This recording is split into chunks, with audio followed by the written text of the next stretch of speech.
समाज का सबसे बड़ा सच, किसी भी प्रकार की डिसेबिलिटी को एक वीकनेस मानते हैं। सेरेब्रल पॉल्सी, वेल ये एक ऐसी कंडीशन है जो इंसान की मूवमेंट, उसके पोस्चर को काफी इफेक्ट करती है। इसका जेनेरिक कारण होता है ब्रेन को डेवलपमेंट में टाइम पर ठीक से ऑक्सीजन ना मिले। आज जब आप अपने थोड़ा सा पीछे मुड़कर देखते हैं तो आपको क्या अपने संघर्ष याद आते हैं? ये कंडीशन कितनी गंभीर है, सेप्टेंस आपको कब आया? आपकी एक नॉर्मल लाइफ नहीं है। बचपन में बहुत सी प्रॉब्लम फेस करी थी जो कि मैं आज भी कर रहा हूँ। बस जिसको इस चीज की नॉलेज है, इस चीज को फेस कर चुका है, तो वो उसको क्लियरली समझता है कि एक सीपी जैसी कंडीशन। एक कमरे में बैठ के लाइट ऑफ करके खूब रोया, मंदिर के सामने बैठ के मैं खूब रोया। की उम्र कितनी थी उस समय? कभी ये ख्याल आया कि बस वो गिविंग अप वाला एटीट्यूड होता है ना, वो कभी दिल में आया? क्या आपको इंस्पायर करा कि आप आज की एक फाइटिंग मशीन में कन्वर्ट हो गए? कभी आपको ऐसा लगा कि आप अपने आसपास के लोगों पर बोझ हैं?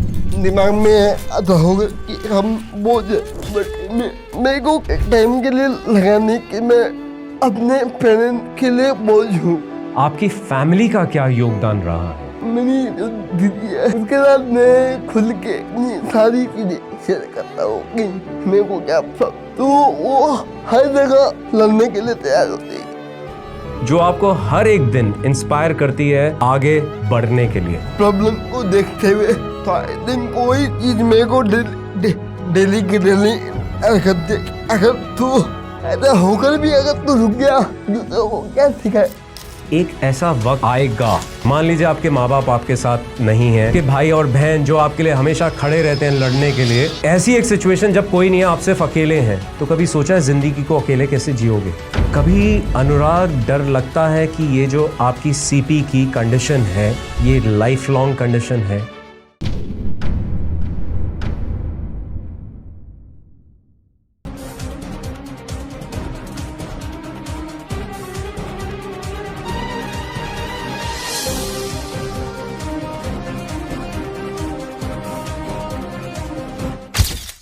हमारे समाज का सबसे बड़ा सच, दुनिया या इस दुनिया के लोग किसी भी प्रकार की डिसेबिलिटी को एक वीकनेस मानते हैं जिसका बस इलाज होना चाहिए। पर उसके बाद क्या? कुछ नहीं, सिर्फ और सिर्फ अंधेरा। हम में से कुछ ऐसे भी हैं जिनसे आप अगर पूछेंगे कि तुम में ऐसी क्या कमी है, उनका जवाब सटीक होगा, nothing man, I am all good, what's wrong with you, I am all fine. देखिए, डिसेबिलिटी सिर्फ एक शारीरिक या मानसिक कंडीशन नहीं है, ये एक जर्नी है, रोज की एक जंग, अनकही कहानियों का संघर्ष। एक ऐसी दुनिया में जहां हर एक चीज सिर्फ सक्षम लोगों के लिए बनाई जाती है, वहां स्पेशली एबल्ड व्यक्तियों को हर दिन खुद को साबित करना पड़ता है, हर बार जब लोग उन्हें घूरते हैं, चुपचाप दया दिखाते हैं, इन्हें मुस्कुराते हुए हर एक मुश्किल पड़ाव को पार करना पड़ता है। सेरेब्रल पॉल्सी, वेल ये एक ऐसी कंडीशन है जो इंसान की मूवमेंट, उसके पोस्चर को काफी इफेक्ट करती है। इसका जेनेरिक कारण होता है ब्रेन को उसके डेवलपमेंट में टाइम पर ठीक से ऑक्सीजन ना मिलना। इस कंडीशन से जुड़े कुछ नाम: Stephen Hawking, who had significantly contributed towards the understanding of universe; R.J. Mitte, famous actor from the Breaking Bad series. Well, कभी कभी मैं अपने आप से भी ये सवाल करता हूँ, जहाँ मैं होस्ट भी होता हूँ और हाँ, मैं गेस्ट भी होता हूँ। क्या पता कोई कहानी आपके दिल को छू जाए और आपको अपनी मंजिल मिल जाए, उस पर चलने का एक हौसला मिल जाए, या कम से कम एक सपना देखने की शुरुआत तो हो जाए। फिलहाल आज के गेस्ट हमारे उत्तराखंड के वादियों से निकलकर सीधा हमारे स्टूडियो में पधारे हैं। ये पौड़ी गढ़वाल से बिलोंग करते हैं, जहां शायद हर एक घर से एक ना एक बच्चा फौजी जरूर बनता है और देश सेवा में अपने जीवन को अर्पण करता है। इन लोगों के लिए मातृभूमि की सेवा करना सबसे बड़ा उद्देश्य भी होता है। कहते हैं कि तूफान को कोई रोक नहीं सकता और जिनके इरादे बुलंद होते हैं उनके आगे किसी की नहीं चलती। अनुराग सिंह रावत आज हमारे साथ मौजूद हैं। अनुराग के संघर्ष के माध्यम से ये लाउड एंड क्लियर मैसेज अपनी आवाम तक पहुंचा सकूं कि अगर आप कुछ कर गुजरने की तमन्ना अपने दिल में रखते हैं, मेहनत और परिश्रम से अपने रास्ते बनाते हैं, तो कुछ भी हो जाए आप कभी भी अपनी जिंदगी में फेल तो बिल्कुल नहीं होंगे। आप सिर्फ और सिर्फ अपने सक्सेस की ओर बढ़ते चले जाएंगे। चलिए अब अनुराग से बातचीत का सिलसिला शुरू करते हैं। ये मुझे बहुत देर से अपने एब्स को दिखा दिखा कर बहुत ज़्यादा कॉन्शियस भी कर रहा है। मेरा प्लान है कि सवालों के चक्रव्यूह में मैं इन्हें ऐसा फंसाऊंगा कि ये अपनी सारी की सारी स्ट्रेंथ्स भूल जाएंगे और मुझसे हार मान लेंगे। देखते हैं आगे का कहर किस पर ज्यादा हावी होगा on the untold story with commander Victor Mike में। अनुराग, आप अनटोल्ड विक्टर माइक के मंच पे बैठे हैं। आप इस बैटल के लिए अब रेडी हैं क्या? रेडी। आदित्य, आप भी रेडी हैं? क्योंकि आज आप अनुराग की आवाज हैं। Sure sir. चलिए, पहली बार ऐसा मंच पे हो रहा है कि हम द ग्रेट कपिल जी के स्टाइल में अनुराग जी से ये बात पूछने वाले हैं कि अनुराग जी, आपको untold story with commander Victor Mike के मंच पर आकर कैसा महसूस हो रहा है? कभी जिंदगी में आपने सोचा था कि आपको ये मौका कभी मिलेगा? एक्चुअली मैंने पहले कभी ऐसा सोचा कि मैं यहाँ तक पहुँच पाऊंगा, but it is very very new for me कि मैं यहाँ तक आपके साथ आऊँ। इनकी आवाज़ इतनी बुलंद है कि हमने आदित्य जी को अपने साथ इस मंच पर बुलाया है कि वो अनुराग की आवाज़ आप सभी तक एक क्लैरिटी से पहुंचा सकें। बट कई बातें अनुराग के जो दिल से निकल रही है ना, वो हमारे सिर्फ कानों तक नहीं, हमारे दिल तक भी पहुंच रही हैं। अनुराग, आपका साथ इस पूरे समय में हमारे साथ जुड़ा रहेगा। आप क्विकली अनुराग की बातों को पकड़िएगा और आपका कैमरा आपके सामने है, आप उसमें ज़रूर बोलिएगा। कहीं कहीं अनुराग को ऐसा लगे कि उनके साथ कुछ गलत ना हो रहा हो तो हम बीच बीच में हल्का सा छोटा सा मौका अनुराग को भी देंगे। भाई, आखिरकार हमारे गेस्ट तो अनुराग जी ही हैं। ये पौड़ी गढ़वाल का लड़का बहुत शक्तिशाली है, ये आपको इस पॉडकास्ट के अंत होते तक पता चल जाएगा। अनुराग, सवाल का सिलसिला चालू करते हैं। आज जब आप अपने थोड़ा सा पीछे मुड़कर देखते हैं तो आपको क्या अपने संघर्ष याद आते हैं?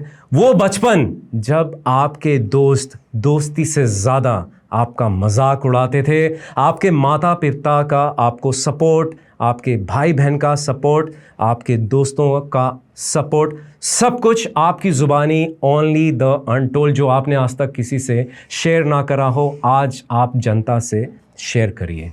तो अगर मैं अपने बचपन को पीछे मुड़ के अगर देखता हूँ तो मेरे को बहुत सी चीज़ें ऐसी दिखती है जो कि मैंने अपनी लाइफ में कभी सोची भी नहीं थी कि हाँ जितनी चीज़ें मैं कर रहा हूँ, जितने भी मैं अपनी जर्नी को आगे तक लेके जा रहा हूँ, तो सबसे ज़रूरी चीज़ जो मेरे को समझ आती है कि तो मेरे पेरेंट्स का जो रोल है, क्योंकि एक संघर्ष को सिर्फ एक माँ बाप के अलावा और कोई समझ नहीं सकता। बिल्कुल। क्योंकि उनको पता होने के बावजूद भी उन्होंने कभी ऐसे ये महसूस नहीं कराया कि आप उन पर बोझ हैं, या उम्मीद नहीं छोड़ी कि हम बेटा इस तरीके से कंडीशन को फेस करा। तो आई थिंक जो संघर्ष की आपने बात करी कि लोगों ने काफी मजाक उड़ाया, तो वो चीज भी मेरे को कहीं ना कहीं पीछे याद आती है कि लोगों ने ऐसी बहुत सी चीजें बोली थी कि उसको देखते हुए, उसको समझते हुए मेरे को पुरानी बातें अभी याद आती है कि मैंने किस तरीके से अपनी कंडीशन को फेस करते हुए ये सब चीजें मैंने देखी। मतलब उसके बाद भी जो मैंने अपना जो बचपन है, जो मेरा बचपन है, तो मैंने देखा अपनी दीदी के साथ, तो वो कहीं ना कहीं मेरे को सबसे ब्यूटीफुल एक मोमेंट मेरे को लगता है कि जो मैं अपनी दीदी के साथ जो मैंने स्पेंड किए, तो वो चीज़ मेरे को सबसे ज़्यादा याद करता है कि it is very beautiful moment for me. Aditya, कुछ कहना चाहेंगे? वैसे तो मुझे सब समझ आ गया है, इतना साला समझ आ गया कि मेरे दिल को छू गया, और इस लड़के ने मुझे पहले क्वेश्चन में ही रुला डाला यार। कुछ अगर आप आवाम के लिए कुछ एम्पलीफाई करना चाहें। श्योर। तो जैसे अनुराग भाई ने भी बताया कि उनका जो बचपन था वो ऐसे ही बीता, और जो उन्होंने बोला कि उनके जो माँ बाप हैं, आंटी जी से मैं मिला, वो बहुत स्वीट है। उन्होंने कभी ऐसा मतलब लगने ही नहीं दिया कि हम किसी ऐसे इंसान के साथ बैठे हैं जो बचपन में इस चीज़ को फेस कर रहा है। हमारे साथ जब भी ये आए इतना खुश आए, इतनी पॉजिटिव वाइब्स इनकी, कि कभी ऐसे लगा ही नहीं कि यार कि ऐसा अपने कोई कष्ट है या कोई समस्या है या कोई कंडीशन है। जी, तो कभी भी है ना, हमें मतलब लगता नहीं है कि यार कि हर कोई चाहता है कि उसका फ्रेंड सर्कल अच्छा हो, कैसा भी हो, लेकिन हमने कभी ऐसा सोचा नहीं, कभी हमने इनको एज अ उसकी तरह ट्रीट नहीं किया कि यार ये ऐसा है वैसा है। नहीं, हमारे लिए ये हमारे भाई जैसे हैं, और जहाँ पर हमें लगता है कि यार अपनी ज़िंदगी में कुछ अच्छा नहीं चल रहा, हम हर बार इनको याद करते हैं और कहते हैं कि यार आओ। हम भी अब इनकी तरफ देखा करेंगे। हमारी ज़िंदगी में भी कुछ कुछ छोटे छोटे स्ट्रगल्स चल रहे हैं, तो जहाँ हमें लगेगा कि अब हम रुकने वाले हैं, तो हम इनको देखकर आगे बढ़ने की हिम्मत अपने अंदर डालेंगे। अनुराग, आपकी जो कंडीशन है, अगर मैं उसे कंडीशन बोलना मेरे लिए अलाउड हो, नो ऑफेंस, सॉरी, ये कंडीशन कितनी गंभीर है आज के टाइम में, और आपको क्या लगता है और गंभीर हो सकती है या आप उसे कंट्रोल कर चुके हैं? सर एक्चुअली जो सेरेब्रल पाल्सी है, इसमें ऐसी बहुत सी सिचुएशन होती जब आप खुद से चल भी नहीं पाते, हम बोल भी नहीं पाते, आप अपनी बातें को शेयर कर ही नहीं पाते कि आप कहना क्या था, तो बोलना क्या था। बट आज के टाइम में लोगों को इस चीज के बारे में पता ही नहीं कि ये चीज क्या है। बट जिसको इस चीज की नॉलेज है, जो इस चीज को समझता है, जो इस चीज को फेस कर चुका है, तो वो उसको क्लियरली समझता है कि एक जो सीपी जैसी कंडीशन है, सीपी, उसमें लाइक अगर मैं सेरेब्रल पाल्सी को अगर शॉर्ट फॉर्म में बोलूं जी, तो उसको सीपी मैं बोलना चाहूँगा। तो जो सीपी की जो कंडीशन है, उसमें आपको बहुत अच्छी ज़्यादा आपको स्ट्रगल करना पड़ेगा।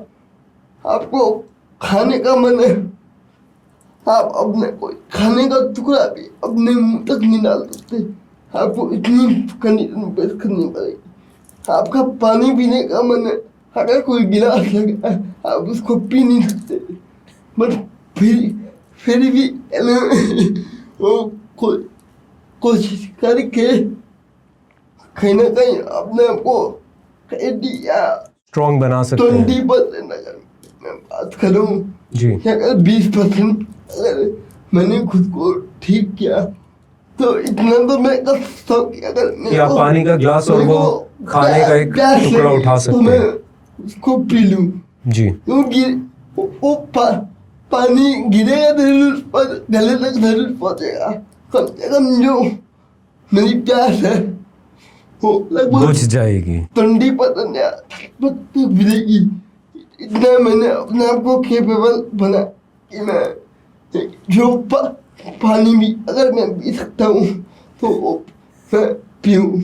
आदित्य, तो जैसा अनुराग भैया ने भी बताया कि जो सेरेब्रल पाल्सी है, ये जो इसको शॉर्ट फॉर्म में सीपी बोलते हैं, इसमें बहुत सी डिफ़िकल्टीज़ आती हैं लोगों को। और क्या कहते हैं, जैसा कि उन्होंने बताया अभी कि ये जब इनका कुछ खाने का मन करता है उसको खा नहीं पाते, कुछ पीने का मन करता है तो ये पी नहीं पाते। लेकिन इन्होंने अपने आप को इतना स्ट्रांग बनाया, ऐसी डिसेबिलिटी होकर भी क्या कहते हैं, अपने आप को इतना स्ट्रांग बनाया कि ये अगर इनका मन है कि जैसे इन्होंने बताया कि जो 20% इन्होंने अपने आप को बनाया है कि अगर मेरा कुछ खाने का या पीने का मन है तो मैं अपने आप को कैपेबल बनाऊं कि मैं उसको उठाऊं और उसको पीऊं। भले ही वो 20% जाए, लेकिन एटलीस्ट उनके गले की प्यास और पेट की जो भूख है वो मिट सके। इस लड़के की बातें ना आज हम में से बहुत लोगों को मोटिवेट करने वाली हैं। जो सीपी से कंडीशन से जो लोग गुज़र रहे हैं, उन लोगों के लिए एक स्ट्रेट मैसेज है कि आप कर सकते हैं। ये बच्चा कितनी सादगी से ये चीज़ को बोल रहा है कि अगर मुझे अपनी प्यास बुझानी है, चाहे मैं 100% अपनी प्यास ना बुझा सकूं, बट मैं कम से कम 20% उस पानी के प्याले को उठाकर अपने गले तक पहुंचा सकूं, उसे महसूस कर सकूं, तो शायद मैं अपने लिए खड़ा तो हो सकता हूं। और इसके लिए इन्होंने और कितनी सादगी से बताया कि इसमें पुट इन बहुत होता है, बहुत मेहनत लगती है, और उस मेहनत को ना हम कहीं ना कहीं भूल जाते हैं। इनके जो परिश्रम है, रोज़ाना ज़िंदगी के जो परिश्रम हैं, वही परिश्रम का ज़िक्र आज इस पॉडकास्ट में होगा। अनुराग, आपकी ज़ुबानी ये एक्सेप्टेंस आपको कब आया आपके अंदर कि आपको पता है कि आपकी एक नॉर्मल लाइफ नहीं है, राइट? ये आपको एक्सेप्टेंस फिर पीछे मुड़कर अगर देखोगे कब आया, और आपने कब डिसाइड करा कि बेटा अब मेरी नॉर्मल लाइफ नहीं है, अब मुझे खुद के लिए कुछ करना पड़ेगा? आज आप 24 साल के हो चुके हैं, ये एक्सेप्टेंस कब आया था? सर, अगर मैं बचपन को पीछे मुड़ के अगर देखता हूँ तो उससे पहले तो मेरे को कभी पता ही नहीं चला कि मैं एक स्पेशली एबल्ड हैं आप। छोटे से लेकर शायद मैंने वो कभी बचपन देखा ही नहीं। नॉर्मल बच्चे अपनी लाइफ में घूमते फिरते हैं, देखते हैं।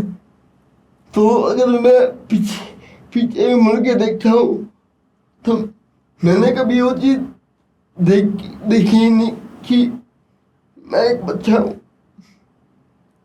मैंने वो चीज़ कभी महसूस करी नहीं कि एक जो चाइल्डहुड वो किस तरीके से जिया जाता है। खाली एक अकेले कमरे में खुद को देखना, जो बाहर के जो बच्चे खेल रहे खुद उनकी शक्ल देख के अपने आप को खुश रखना।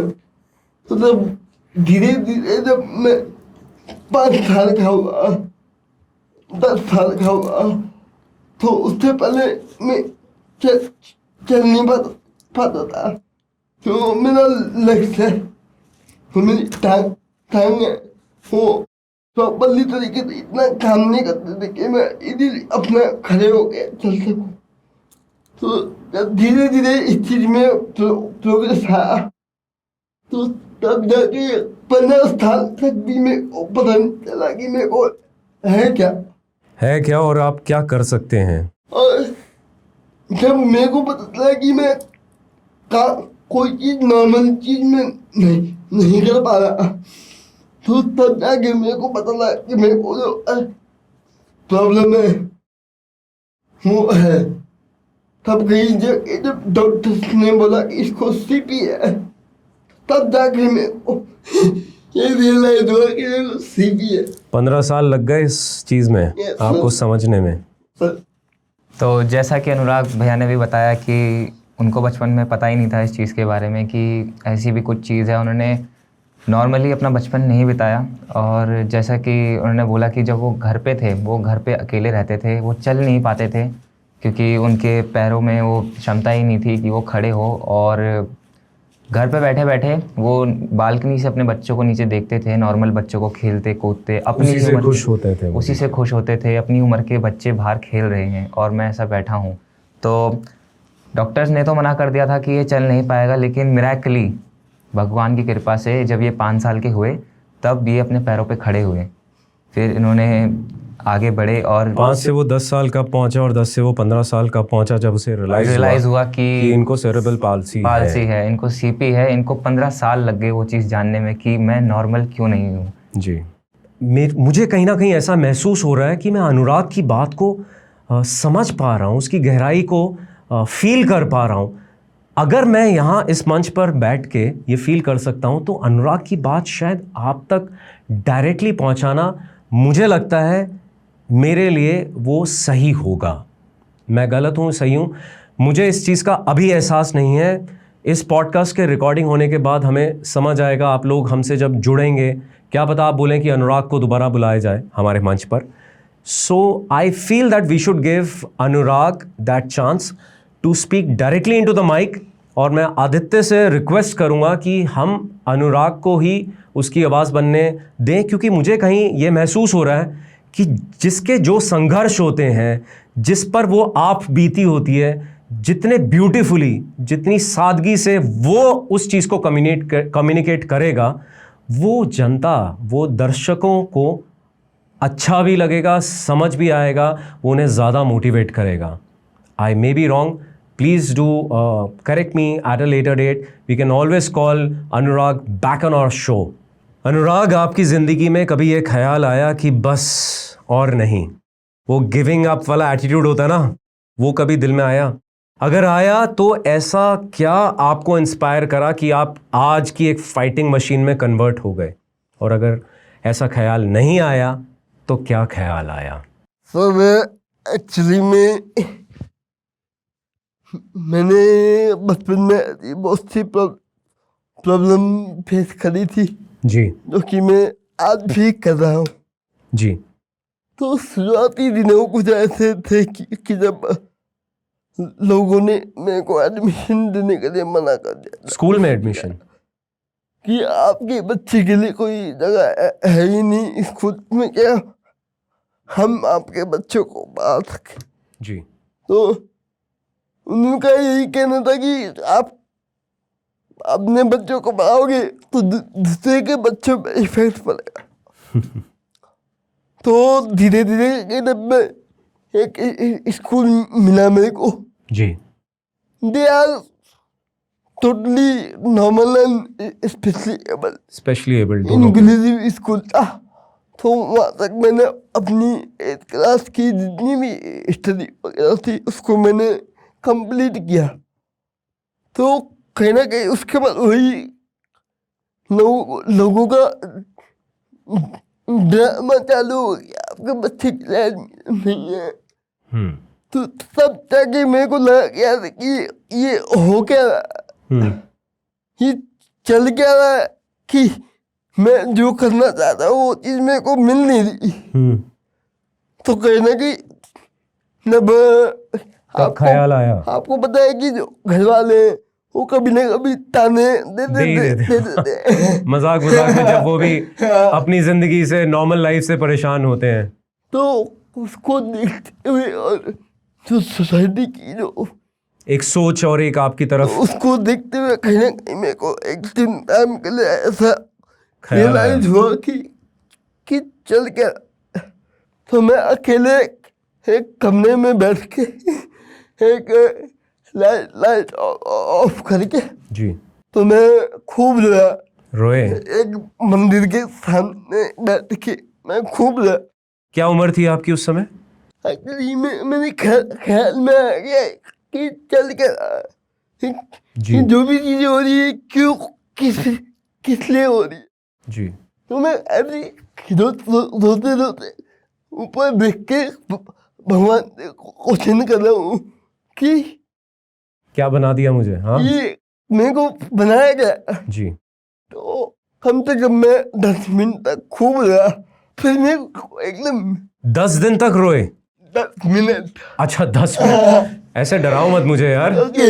हाँ, तो उसके बाद जब मैं सोच रहा था कि मैं रो क्यों रहा हूँ, अभी जो जितनी मेरी बॉडी में जान है वो तो है ना। जितना मैं कर सकता हूँ, अगर मैं उसी के थ्रू अपने आप को पुश करूँ जी।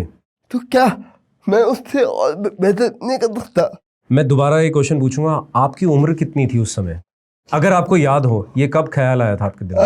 एक्चुअली मैंने ये उस टाइम 17 या 18 के 17 या 18 साल। करीब थी, तो उसको मैं 17-18 चलेगा, ये केबीसी का मंच नहीं है कि आपका अगर 17 की जगह 18 हो गया तो आप 7 करोड़ रुपए हार जाएंगे, ऐसा कुछ नहीं है। आप इतना आप मार्जिन रख के बोल सकते हैं, हमारी जनता समझ जाएगी। Okay okay.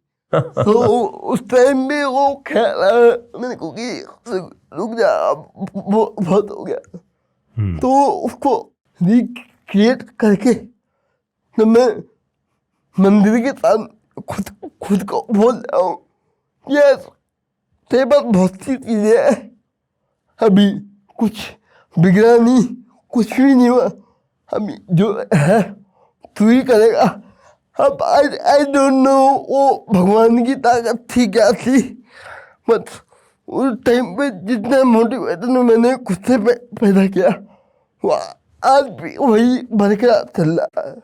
अनुराग की बातें क्या बोलूं, साली दिल को पता नहीं कहाँ दिल के अंदर बस जाएंगी। ये 17-18 साल का लड़का था उस समय जब इसने 10 मिनट के लिए रोया एंड इसने अपने आप से बात करी। और आप ये देखिए, हम कहते हैं ना हम भगवान से बात करें, हम कहीं ना कहीं भूल जाते हैं कि भगवान तो हमारे अंदर ही बसे होते हैं। वो भगवान इनके अंदर ही थे, इसको जागरूक कर रहे थे। कितनी सरलता से इसने अपने आप से वो प्रश्न पूछा, शायद इसने अपने भगवान से पूछा, और कितनी सरलता से इसको उसका आंसर भी मिला कि जब तक मेरी बॉडी में जान है मुझे खुद को ही उतना सक्षम, उतनी स्ट्रेंथ देनी पड़ेगी कि मैं खुद अपने पैरों पे सही मायने में सही तरीके से खड़ा हो सकूं। और आज ये बच्चा हमारे लिए मोटिवेशन बनकर हमारे सामने बैठा है। अनुराग, आपकी बातें ना कहीं पे घर करने वाली हैं। अनुराग, इस बात को हम थोड़ा सा और आगे बढ़ाते जाएंगे और आप अपनी जर्नी के बारे में कुछ कुछ याद करते जाइएगा। कभी आपको ऐसा लगा कि आप अपने आसपास के लोगों पर बोझ हैं? सर एक्चुअली ऐसा सबके दिमाग में आता होगा कि हम बोझ हैं। जी। पर कई टाइम के लिए जब आप एक नॉर्मल बच्चे की बात करूं तो वो दांत खा के ऐसे कुछ खा के वो गुस्सा होके बैठ जाता है, गुस्सा खा के बैठ जाता है। तो जी। बट मैंने भी वो चीज देखी, बट मेरे को एक टाइम के लिए लगा नहीं कि मैं अपने पेरेंट के लिए बोझ हूँ। ओके। बल्कि मेरे को ये चीज लगी कि मैं खुद के थ्रू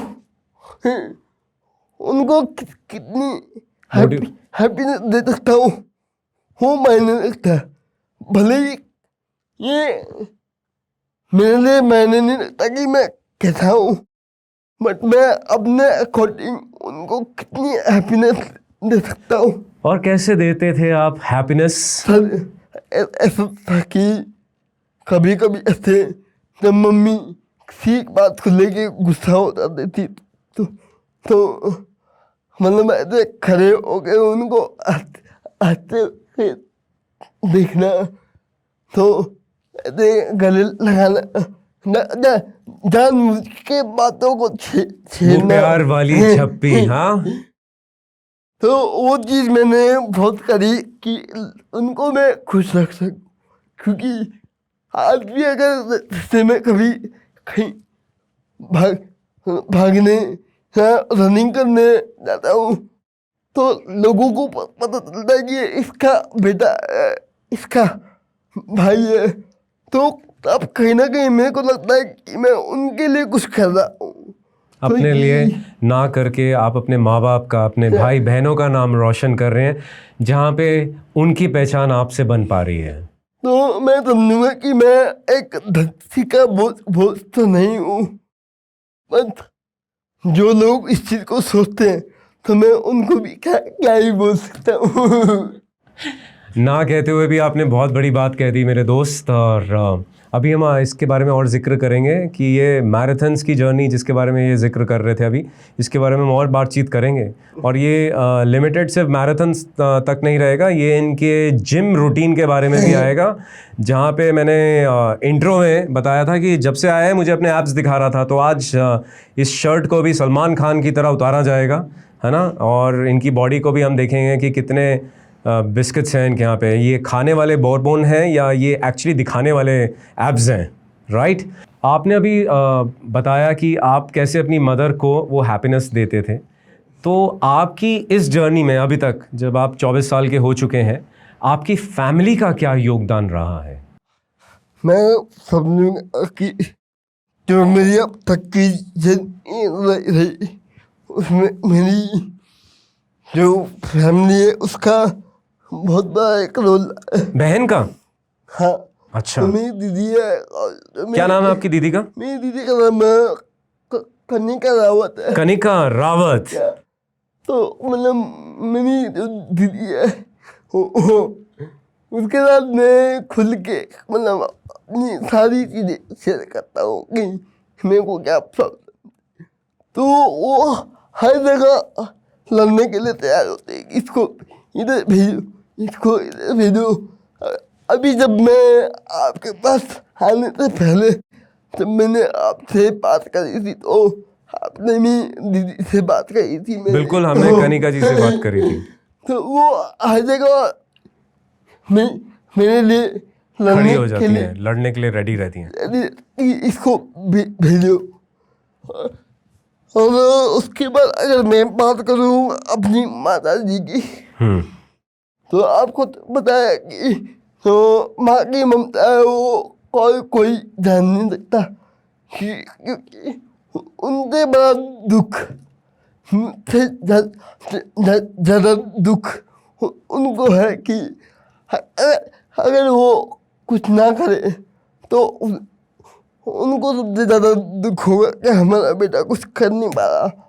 तो आई थिंक मेरी माता जी का इसमें बहुत जरूरत है। और उसके बाद अगर मैं बात करूँ अपने पिताश्री की, तो मेरे पिताश्री एक फौजी रिटायर्ड है, हमारी तरह एक वेटरन है।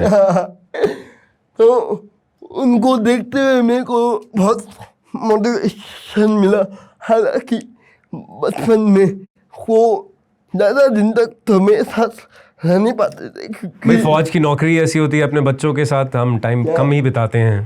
तो उस टाइम मेरे पापा अपनी यूनिफॉर्म में आते थे, तो उनको देखते हुए मेरे को भी बहुत खुशी होती, मोटिवेशन होती थी। मैं एक फौजी का बेटा हूँ। वाह। तो उसकी मेरी जितनी भी जर्नी है, भले मेरे पापा कुछ बात नहीं करते ये कई फौजीज के साथ प्रॉब्लम होती है, वो ज्यादा खुलकर बात नहीं करते। तो बट उनका जो बैकअप सपोर्ट स्ट्रॉन्ग था। वो मेरे लिए एक बॉन्डिंग था। इसके अलावा मेरा जो छोटा भाई भले ही वो मेरे बाद आया, बट उसको कभी ये लगा ही नहीं कि जो मेरा बड़ा भाई है वो स्पेशली एबल है। ऐसा है कि कभी कभी हमारी कोई बात में लड़ाई भी हो जाती है, धक्का मुक्की भी हो जाती है। अच्छा। फिर भी हम एक दूसरे मिल के रहते हैं। अगर जैसे कोई और उल्टा भी बोलते हैं तो उस चीज़ को लड़ने के लिए तैयार हो जाता है कि तूने मेरे भाई को। तो मतलब भाई और बहन दोनों हमेशा लड़ने के लिए रेडी रहते हैं कि अनुराग रावत जी की तरफ कोई उंगली भी ना उठाए। अरे आपकी फैमिली का तो फिर बहुत बड़ा योगदान रहा है आपकी आज तक की जर्नी में, और हमेशा हम यही चाहेंगे कि आप लोगों का ये जो प्यार भरा नटखट नेचर है, ये लड़ाई करना, फिर एक दूसरे के साथ स्टैंड लेना, ये हमेशा बना रहे। अनुराग, मैं आपसे अब जानना चाहूँगा, ऐसी वो क्या चुल है, चुल समझते हैं आप? हाँ, तो वो ऐसी क्या चुल है जो आपको हर एक दिन इंस्पायर करती है आगे बढ़ने के लिए? सबसे पहले तो अगर मैं देखूं कि जो अब अभी मेरे को जो कंडीशन है या जिस चीज को अभी मैं फेस कर रहा हूँ, तो आई थिंक उसी को देख के अगर मैं बात करूं अपनी प्रॉब्लम को देखते हुए, तो आई थिंक वही चीज मेरे को डेली के डेली अगर तू ऐसा होकर भी अगर तू रुक गया तो दूसरों को क्या सिखाए? दूसरों को क्या सिखाएगा? तू खुद ही रुक गया, रुक जाएगा तो तू दूसरे को क्या सिखा पाएगा? तो वही चीज मेरे को डेली के डेली इंस्पायर करता है, क्या रुकना नहीं। मुझे यकीन नहीं हो रहा मैं आज क्या सुन रहा हूँ। इस बच्चे के से मैंने एक छोटा सा सरल सा क्वेश्चन पूछा कि आपको क्या इंस्पायर करता है, रोज़ की आपकी चुल क्या है, और ये बच्चे ने कितनी सादगी से ये बात बोल दी कि अगर मैं खुद रुक गया तो मैं दूसरों को क्या इंस्पायर करूँगा, और यही चुल है जो उन्हें रोज़ाना एक मोटिवेशन देती है। अनुराग, आज तक की आपके सबसे बड़ी इंस्पिरेशन क्या रही है? सर, मेरी सबसे बड़ी इंस्पिरेशन एक ही चीज़ है कि मैं भारतीय सेना में जाना चाहता। एक भारतीय फौज सेना में आप जाना चाहते हैं, ये आपकी बिगेस्ट इंस्पिरेशन है? तो फौज की एक कहावत है कि आप किसी भी युद्ध में जाओ, आपके पास कोई भी इक्विपमेंट है, कोई भी हथियार है, कोई भी ऐसी चीज है जी, आप उसी से पूरे युद्ध को जीत सकते हो। तो वो एक जो फौज का जो मोटो है कि अपने से पहले देश, तो हर एक दिन मेरे लिए एक ऑपरेशन की तरह। क्या आपको पता है कि आपके पास एक हथियार है, हम उसी के थ्रू आप हर ऑपरेशन को जीतोगे। तो Indian army is my biggest motivation for ever. ये लड़का पता नहीं किस मिट्टी का बना है। ऑफ कोर्स ये पौड़ी गढ़वाल से हैं रावत जी, बट आज इसने एक इतनी बड़ी बात बोल दी। इसने मुझे मेरी फ़ौज याद दिला दी कि फ़ौज में जब आप जाते हैं, जब आप जंग लड़ते हैं, तो आपके पास कोई भी इक्विपमेंट हो, आप अपना ऑपरेशन पूरा कर सकते हैं, कोई भी हथियार हो, आप उससे लड़ सकते हैं, बस आपके अंदर वो जज्बा होना चाहिए। इस बच्चे के अंदर वो जज्बा है। इसकी बिगेस्ट इंस्पिरेशन, मोटिवेशन है कि ये हिंदुस्तान की फ़ौज को देखता है, शायद उसे ज्वाइन करना भी चाहता है, और हमारी फ़ौज से ये खुद मोटिवेट होते हुए आज मुझे लग रहा है ये हम जैसे कितने फ़ौजीज़ को मोटिवेट भी कर रहा है। आई एम सो ग्रेटफुल कि मैं इसकी बातों को सुन पाया हूँ। और बेटा, आपने तो बम फोड़ दिया आज इस एपिसोड में। आपको रियलाइज़ भी नहीं हो रहा होगा, हम इम्प्रॉम्प्टू इतनी चीज़ें आपसे पूछ रहे हैं और आप क्या धड़ाधड़ गोलियां चला रहे हो, है ना। बार बार मेरे दिल पे हर एक आंसर के थ्रू गोलियां चला रहे हो, और हमारा तो पहले से ये बैटल था कि इस क्वेश्चन एंड आंसर्स में आज कौन जीतेगा। मेरे को तो लग रहा, मैं तो बिल्कुल आपने मेरे को फ्लैट कर दिया है ना। मेरे लिए तो कोई आगे सीन नहीं लग रहा कि मैं इस कॉन्फ्लिक्ट में या इस युद्ध में आपसे मैं जीत पाऊँगा।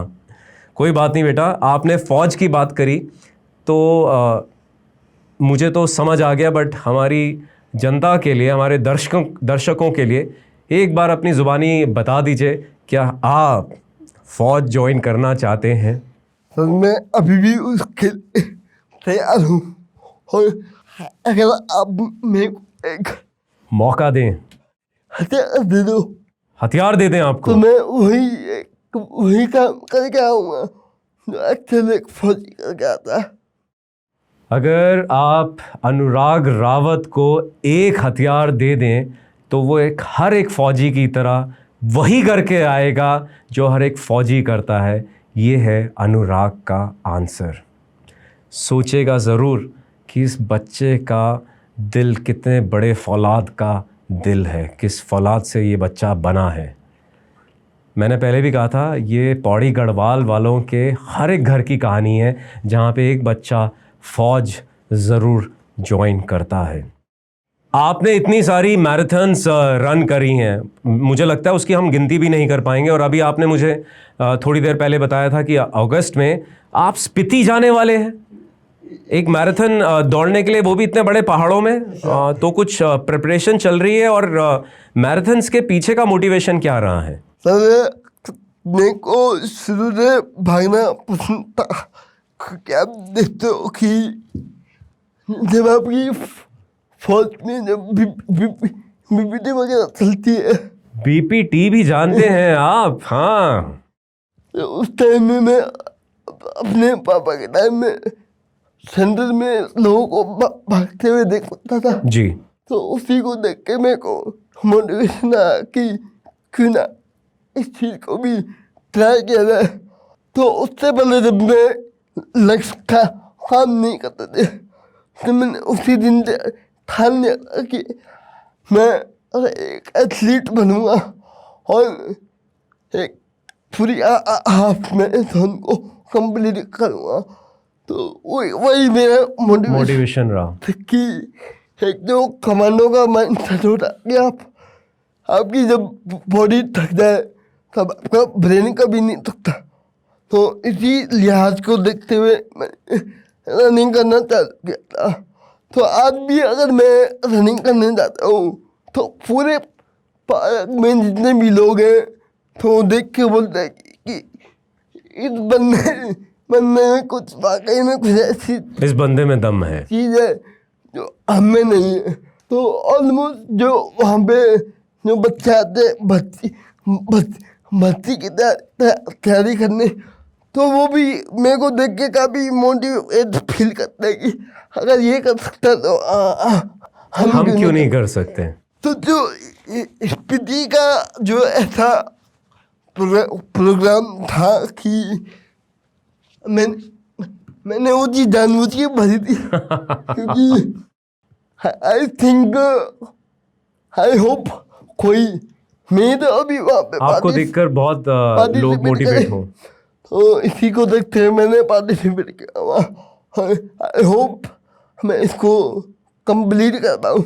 अरे बिल्कुल कंप्लीट करेंगे, हमने भी स्पीति वाला रन करा हुआ है। आई थिंक गौरव इस रन को ऑर्गेनाइज करते हैं, हम उन्हें जानते हैं। हम आपके लिए उनको कॉल करेंगे, उनसे बोलेंगे कि आपको बिल्कुल एक वीआईपी गेस्ट की तरह रखा जाए, आपको बिल्कुल परेशान ना हो किया जाए।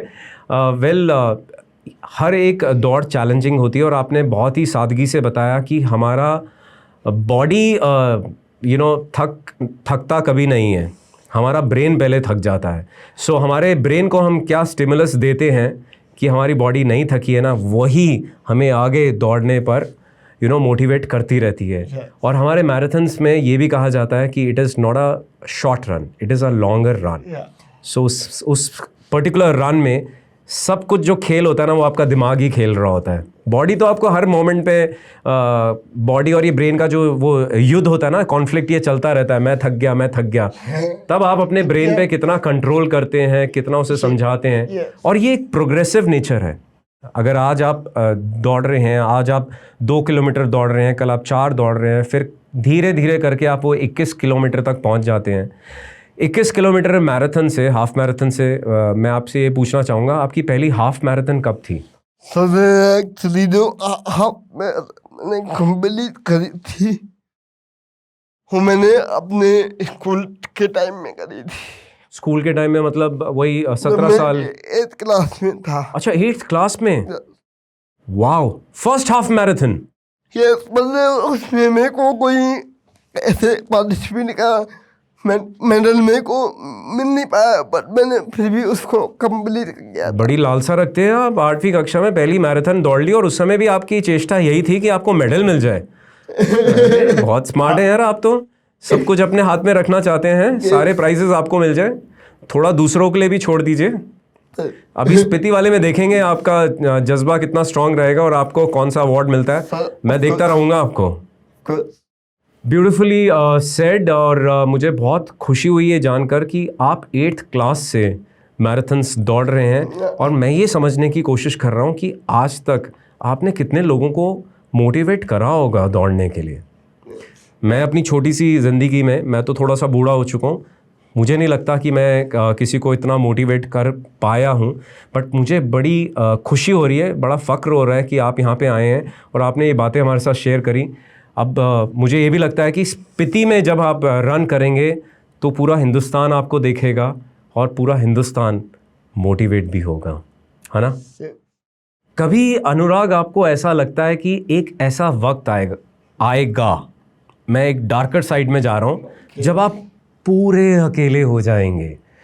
एक ऐसी सिचुएशन बनाते हैं, मान लीजिए आपके माँ बाप आपके साथ नहीं हैं, आपके भाई और बहन जो आपके लिए हमेशा खड़े रहते हैं लड़ने के लिए, है ना, कोई भी हथियार लेकर कि मेरे भाई को कोई टच नहीं कर सकता। ऐसी एक सिचुएशन जब कोई नहीं है, आप सिर्फ अकेले हैं, तो कभी सोचा है ज़िंदगी को अकेले कैसे जियोगे? सर मैं समझता हूँ कि एक टाइम के लिए मैं ये चीज़ भी फेस करनी पड़ेगी। और ये सबके साथ होता है कि कभी ना कभी आप जिंदगी में ऐसे अकेले पाते हो। तो मैं ये समझूंगा कि जब कुछ नहीं भी होगा तो मेरे साथ एक ही चीज़ होगी, और मैं वो हूँ खुद। मैं खुद के साथ खुद हूँ। मैं खुद के साथ खुद हूँ। अगर मैं खुद के साथ खुद नहीं हूँ तो मैं उस सिचुएशन से लड़ ही नहीं पाऊँगा जो वो सिचुएशन जब क्रिएट होगी। तो उस टाइम पे सिर्फ एक ही चीज़ मेरे साथ होगी, और मैं खुद मेरे साथ होऊंगा, तभी मैं इस जंग को, इस सिचुएशन को हैंडल कर पाऊँगा। मैं कुछ ना कुछ ऐसी चीज़ कर ही लूँगा जो मैं अपने आप को सर्वाइव कर पाऊँ। Survival of the fittest. या क्योंकि ऐसा हमको फौज में भी सिखाया जाता कि आप अगर कभी ऐसे सिचुएशन में आ जाए, अकेले पड़ जाए, हाँ, आपका कुछ है ही नहीं, तो वहाँ पे अपने आप को मोटिवेट किस तरह से, और गलती से अगर आप दुश्मन के इलाके में हैं क्या तो वो क्या आपने बताया कोई नहीं है, तो सिचुएशन मेनली ये नहीं है कि मेरे साथ कोई नहीं है, वो सिचुएशन मेनली ये होगी कि मैं दुश्मन के इलाके में हूँ। बिल्कुल, बातें सुनी हमने। हम अपनी नॉर्मल ज़िंदगी में, सो कॉल्ड नॉर्मल ज़िंदगी में अपने आप से लड़ते हैं, अपने आप से ये प्रश्न करते हैं कि हम एक डार्कर साइड में, एक डार्कर जोन में टेलीपोर्ट हो जाते हैं। जब हमारे नेगेटिव थॉट्स हमें घेर लेते हैं, हम सोचते हैं कि हम अपनी ज़िंदगी अकेले कैसे बिताएंगे।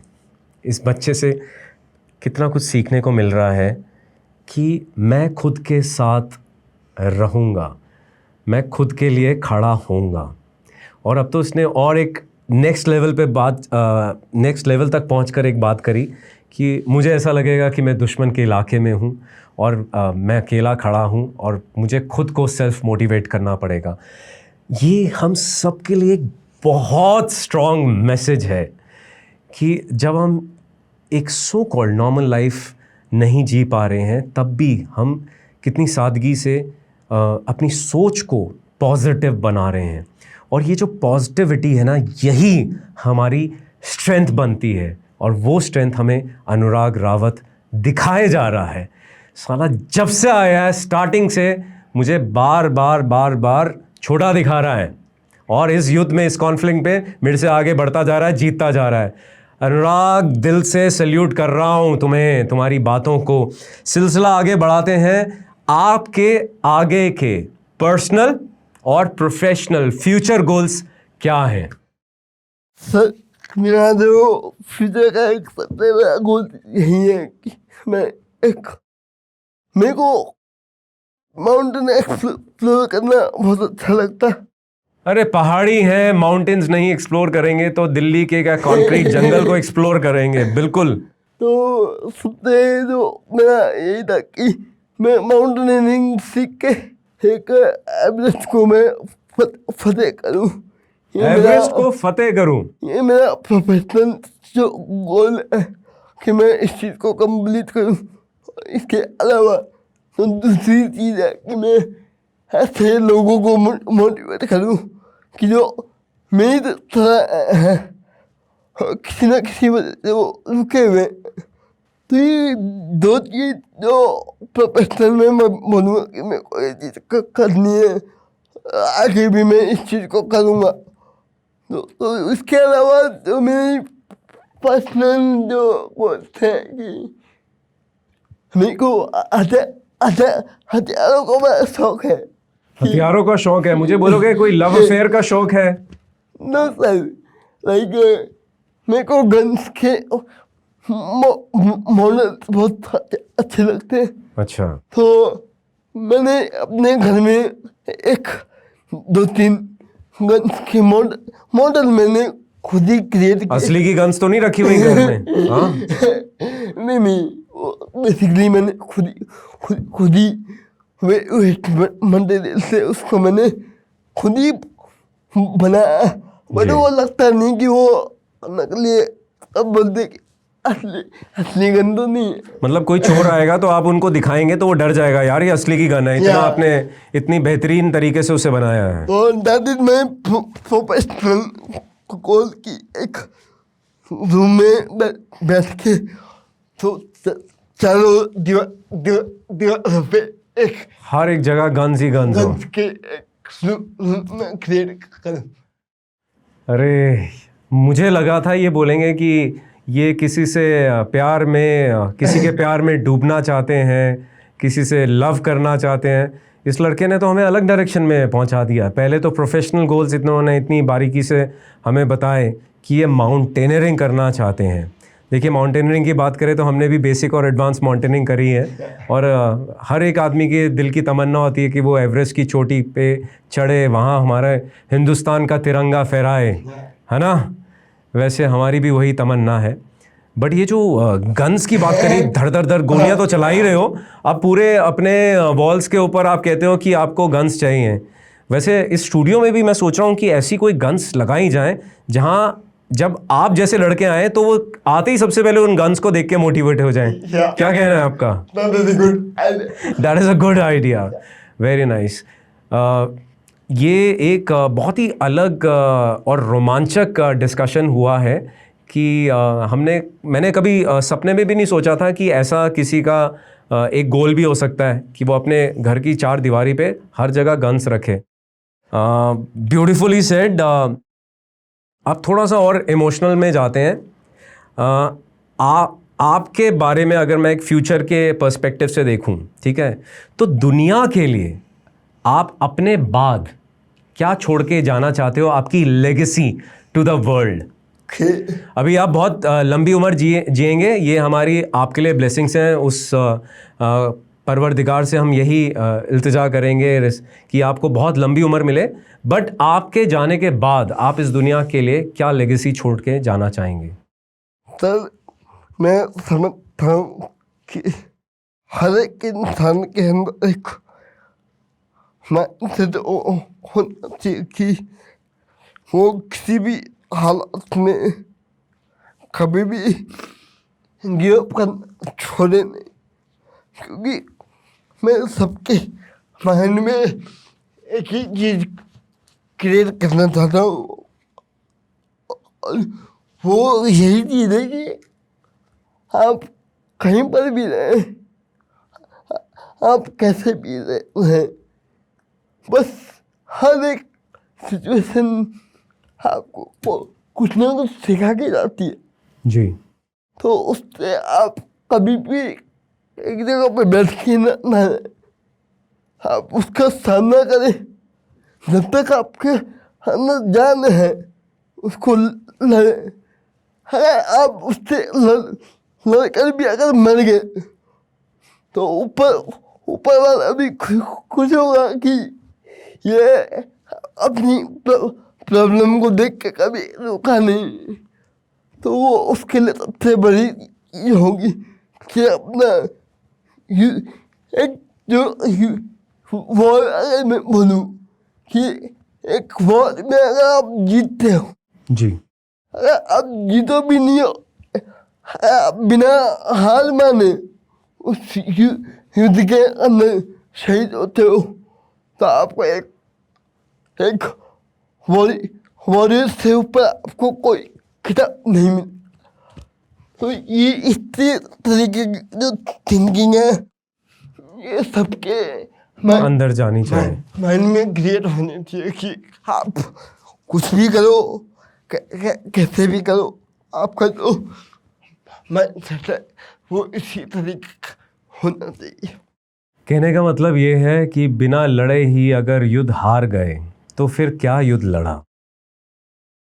अनुराग ये कहना चाहते हैं कि वो अपने बाद इस सोच को छोड़ के जाना चाहते हैं कि आपके पास जो भी है, आपके पास जितनी स्ट्रेंथ है आपकी बॉडी में, जो लिमिटेशंस हैं, उन लिमिटेशंस से आगे बढ़कर उनको फेस कर कर उन्हें एक्सेप्ट करके कम से कम वो ट्राई तो आपको ज़रूर करना चाहिए अपनी ज़िंदगी में। और अगर आपने वो ट्राई ही नहीं करा, आप उस कंडीशन से लड़े ही नहीं, तो शायद आपने खुद को वो अपॉर्चुनिटी नहीं दी कि आप इससे बेहतर बन सकते थे। सो ये जो सोच है अनुराग की सोच, सिर्फ़ और सिर्फ अनुराग की सोच, ये चाहते हैं एक लेगेसी बने जो पूरे संसार में, पूरे वर्ल्ड तक पहुँचे, है ना अनुराग। चलिए कुछ मस्ती वाली बात करते हैं। आप इतना फिटनेस रूटीन करते हैं, हमने आपके वीडियोस देखे, आपके इतने सारे फॉलोअर्स हैं इंस्टाग्राम पे। आई वेंट क्रेजी, मैंने देखा ये तो एक बहुत बड़े इन्फ्लुएंसर है। और मैंने इनके वीडियोस देखे जिसमें ये इतने बड़े बड़े डंबल्स उठा रहे हैं। उसको क्या कहते हैं जो रॉड के ऊपर साइड में हम वेट्स लगाते हैं, उसको क्या कहते हैं? प्लेट्स वेट्स वाला। और उसके साथ जो रॉड होती है उसमें मैंने देखा आप धाड़ धाड़ उठा रहे हो कि हमारे लेट दारा सिंह साहब को भी थोड़ा सा वो कंफ्यूज हो जाएंगे कि इस लड़के में हमसे ज़्यादा इतनी जान कैसे आ रही है। सो अभी तक का सबसे लंबा फिटनेस रूटीन क्या रहा है और अभी तक सबसे ज़्यादा वेट कितना उठा चुके हो? फिटनेस में मेरा वही था कि मैं अपने बेहतर तरीके से निखारना चाहता, बेहतर तरीके से निखारना चाहूँगा। तो उससे मैं मोटिवेट होके जिम मैंने ज्वाइन किया था। तो अभी के टाइम में अगर मैं जिम जाता हूँ तो लोग बोलते हैं कि हमारे सिक्स पैक नहीं है, इसके कैसे हैं? हमारे सिक्स पैक्स नहीं है, इसके कैसे हैं? लाइक वो उनकी बॉडी फुली हुई है। हाँ, फूली हुई है, जैसे मेरी फूली हुई है इस समय, पर जान नहीं है। बस वो जब देखते कि इतना सब कुछ कैसे करा जी, तो उसको देखते हुए सब मोटिवेट भी होता है कि इसकी तरह बॉडी बनानी है, अनुराग की तरह बॉडी बनानी। तो उसी को देखते हुए मैंने वेट लिफ्टिंग चालू किया था जी। तो कोशिश करता हूँ कि मैं ज़्यादा वेट ना उठाऊँ, अपने अकॉर्डिंगली उठाऊँ, मैं जितना कर सकता हूँ। तो अब तक का जो मैंने लास्ट मेरा जो बॉडी वेट मैंने 120 अराउंड, मैंने 120 kg के अराउंड मैंने 120 kg। ये बात को रिकॉर्ड पे रखा जाए कि अनुराग रावत जी ने 120 किलो की प्लेट्स उठाई हैं, जो कि मैंने भी नहीं उठाई। 120 की जो वेट लिफ्टिंग में करता हूँ तो वो चीज़ मैंने करी। सो कहीं से इस चीज़ के बारे में ख्याल आता है कि आप वेट लिफ्टिंग कर रहे हैं तो पैरालंपिक्स में या किसी और माध्यम से आप इस चीज़ को प्रोफेशनली आगे बढ़ा सकें? तो मैंने इसके लिए बहुत ट्राई किया, बट कहीं में कोई स्कोप, मेरे को ऐसा कोई इनपुट मिला नहीं कि मैं इससे अपनी जर्नी को आगे बढ़ा पाऊँ। बट आप चिंता ना करिए, आपकी इस वाली जर्नी को आगे बढ़ाने में मेरी तरफ से आपको जो सपोर्ट मिल सकता है वो मिलेगा, चाहे वो इन्फॉर्मेशन का एक दायरा हो, चाहे वो नेटवर्क या कनेक्शंस का दायरा हो, वो मेरी पूरी आपको उसमें मेरी पूरी हेल्प आपके साथ रहेगी। Thank you sir. Thank you हमें बोलना चाहिए आपके लिए। कल को आप बहुत बड़े पैरालंपिक्स प्लेयर बन गए तो हम कम से कम आपके साथ फ़ोटो तो खिंचवा सकेंगे। अनुराग, इतनी प्यारी प्यारी बातें करते हो यार तुम। तो इस प्यारी प्यारी बातों का सिलसिला आगे बढ़ाते हैं।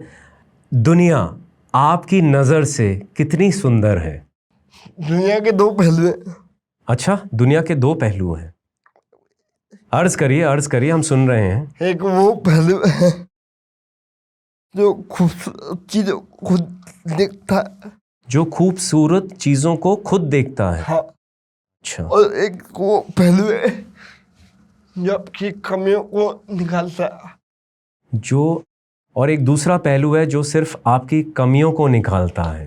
तो मैं सिर्फ ब्यूटीफुल वे में उसको देखता हूँ कि मैं सिर्फ एक ब्यूटीफुल वे चलता रहूँ, क्योंकि अगर मैं कमियों को सुनता रहूँगा तो उससे मैं खुद उस चीज़ को कभी आगे लेके नहीं जा पाऊँगा।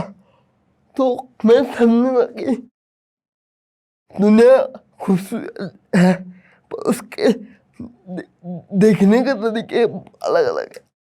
दुनिया सुंदर है, उसके देखने के तरीके अलग अलग हैं। उसके दो पहलू हैं, एक जो सिर्फ खूबसूरती को देखता है और एक जो आपकी कमियों को देखता है। अनुराग उस पहलू में झांकते ही नहीं जो सिर्फ कमियों के बारे में बात करता है, क्योंकि उससे तो हम डीमोटिवेट हो जाते हैं, उससे हम भटक जाते हैं, एक डार्क जोन में चले जाते हैं। तो अनुराग रावत हमारे साथ सिर्फ दुनिया को खूबसूरती की नज़र से देखता है।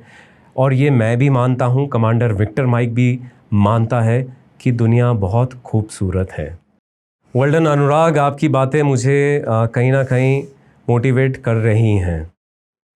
मैंने पहले भी जिक्र करा था, अगर मैं फिर उस चीज़ को आपके सामने रखूं, नॉर्मल ये शब्द ना, अभी हमने दुनिया की बात करी तो कमियों के बारे में जिक्र करा, कंडीशंस के बारे में बात करी, तो नॉर्मल का मतलब आपकी नज़र में क्या होता है? एक नॉर्मल इंसान वही है जो कि सब चीज को एक्सेप्ट करना जानता है। आपको पता है कि आपका दोस्त, आपका भाई, आपका कोई भी ऐसा जो आपका रिलेटिव है, आपका दोस्त है, जी। आप उस चीज को एक्सेप्ट नहीं करते तो यू आर नॉट नॉर्मल। जी। क्योंकि वो उस इंसान को ऐसा फील नहीं होना चाहिए कि वो दूसरों से अलग है। जी। जब आप उस चीज को ऐसा फील कराओगे तभी तो वो नॉर्मल है।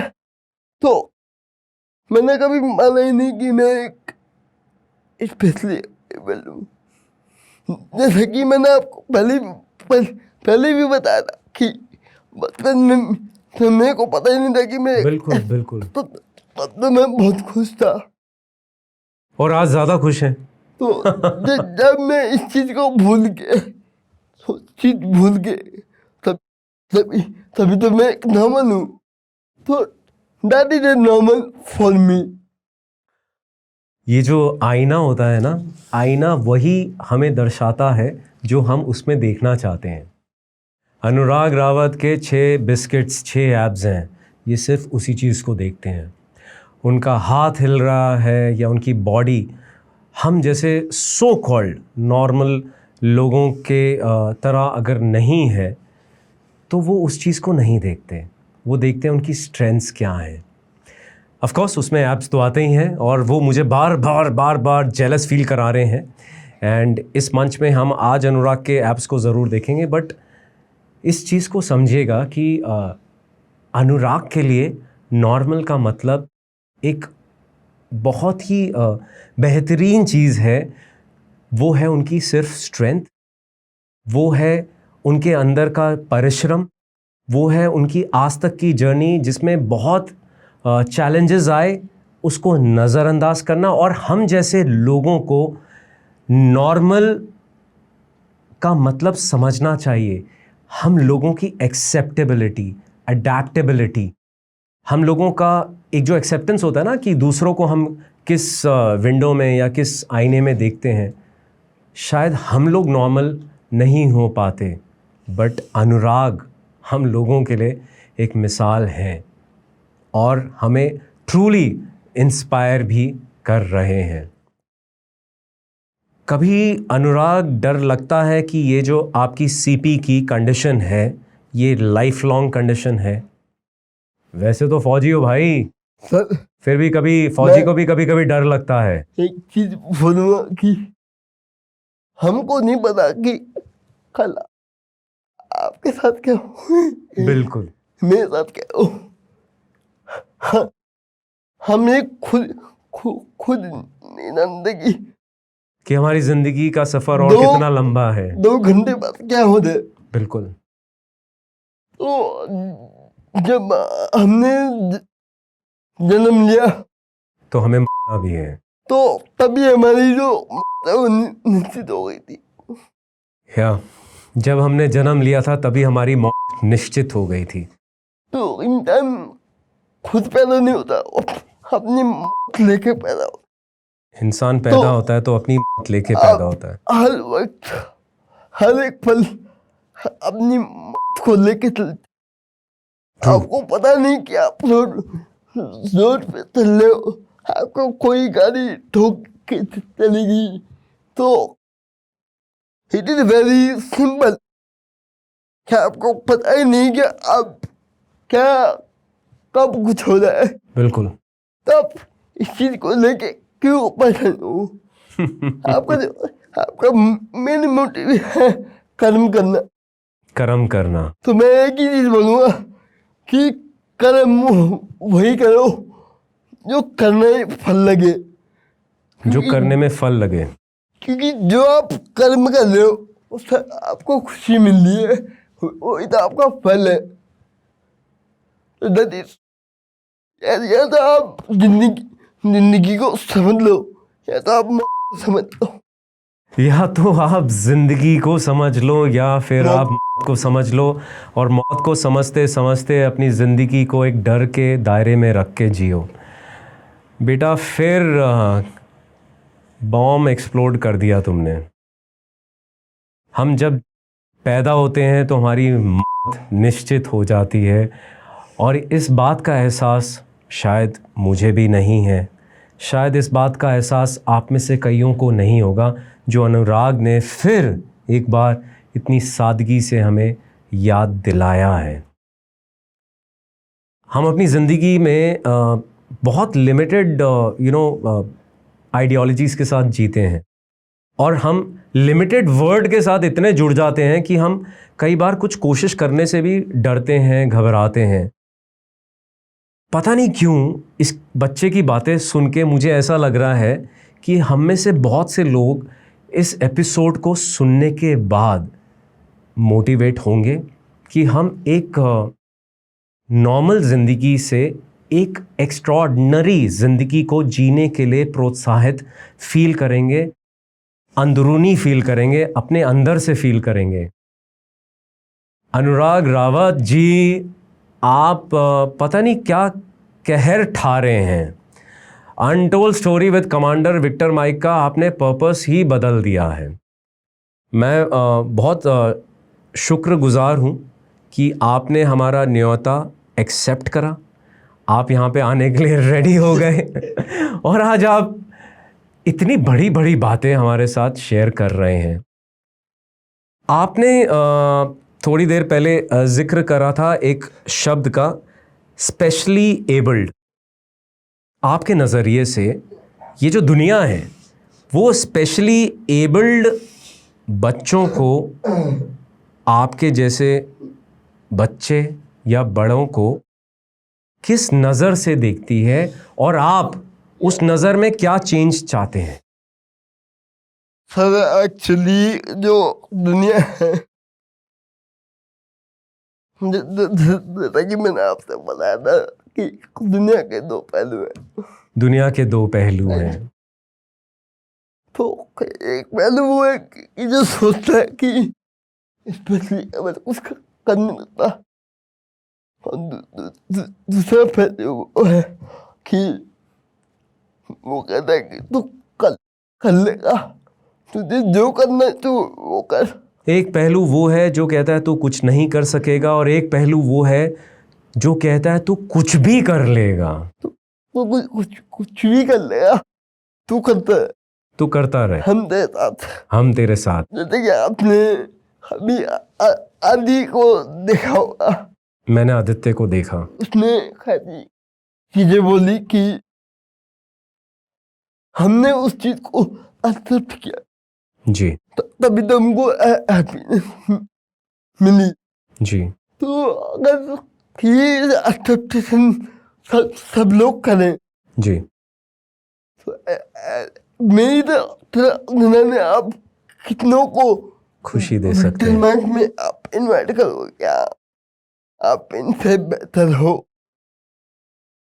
मेरा इस मंच पर अब ये एक कारवां बना रहेगा कि इस मंच पर आप जैसे बहुत सारी इंस्पिरेशनल स्टोरीज आएंगी जो हर वक्त हमें और हमारे दर्शकों को रोज़ाना मोटिवेट करती रहेंगी।